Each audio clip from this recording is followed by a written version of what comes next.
Les encours. En comptabilité, lorsqu'on parle des encours, il s'agit des biens ou des services dont le processus de fabrication, d'acquisition ou de production n'est pas arrivé à son terme à la date, n'est-ce pas, de clôture de l'exercice.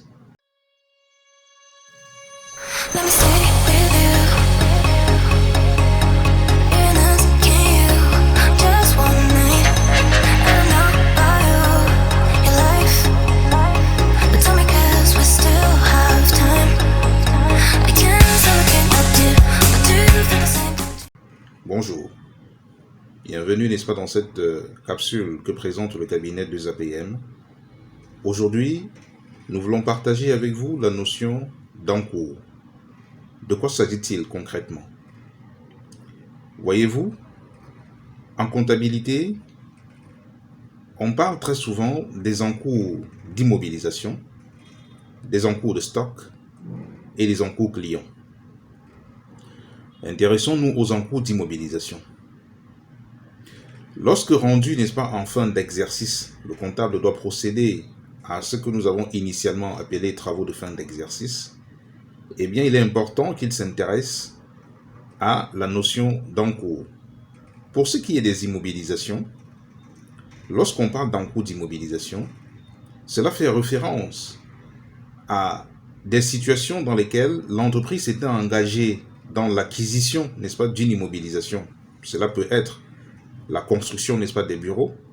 Et bien, dans ces cas-là, elle a engagé, par exemple, au cours d'un exercice, un certain nombre de charges pour pouvoir achever la construction, n'est-ce pas, de son immeuble.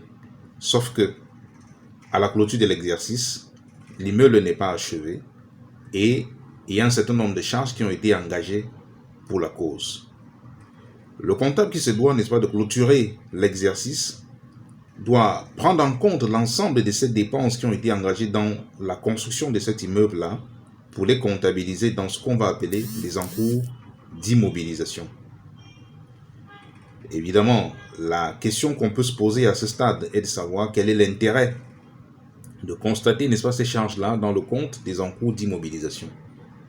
Simplement, on dira que c'est pour éviter de plomber, n'est-ce pas, le résultat de l'exercice, en ce sens que le bien n'étant pas achevé, donc n'étant pas réceptionné, et par conséquent n'étant pas mis en service, on ne peut pas valablement procéder à l'amortissement de ce bien-là. Raison pour laquelle on va comptabiliser cela dans un compte d'immobilisation en cours, en attendant l'achèvement, la réception, la mise en service, pour définir cette fois-là un plan d'amortissement qui pourra être pris en compte dans la vie normale de l'entreprise. Lorsqu'on parle d'encours de stock, prenons un exemple pour illustrer la compréhension à ce niveau-là.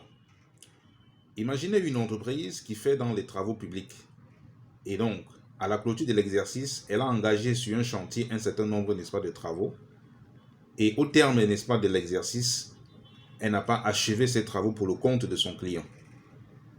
Il sera donc question ici d'évaluer l'ensemble des charges qui ont été engagées et pour lesquelles l'entreprise ne peut pas à ce stade facturer à son client les travaux non achevés. Donc une évaluation est faite et à la suite de cela, on va constater ce qu'on va appeler des encours de travaux. L'intérêt, n'est-ce pas, à ce stade également, c'est d'éviter de plomber le résultat de l'exercice, en ce sens que les charges engagées pour poursuivre la construction de cette route ont été certainement comptabilisées par le comptable. Mais au terme de l'exercice, aucune facturation n'ayant été faite, si la situation reste comme telle, vous comprendrez que le résultat se trouve ainsi plombé des charges qui ont été engagées en cours d'exercice. Il sera donc question pour lui d'évaluer l'ensemble de ces charges-là et de les constater, n'est-ce pas, au coût de production, ce qui aura pour effet de neutraliser par le compte de produit l'effet, n'est-ce pas, de la charge initialement constatée, de façon à ce que le résultat ne soit pas impacté de l'effet des charges engagées et non facturées. Voilà quelques illustrations qui nous permettent à ce stade de comprendre ou d'étayer un peu la notion d'Ankou. Nous vous invitons à nous dire dans vos commentaires ce que vous avez retenu de cette notion, comment vous la pratiquez à la clôture, n'est-ce pas, de chaque exercice, afin qu'ensemble nous puissions avancer dans la compréhension de ces différentes notions comptables. Merci et à très bientôt.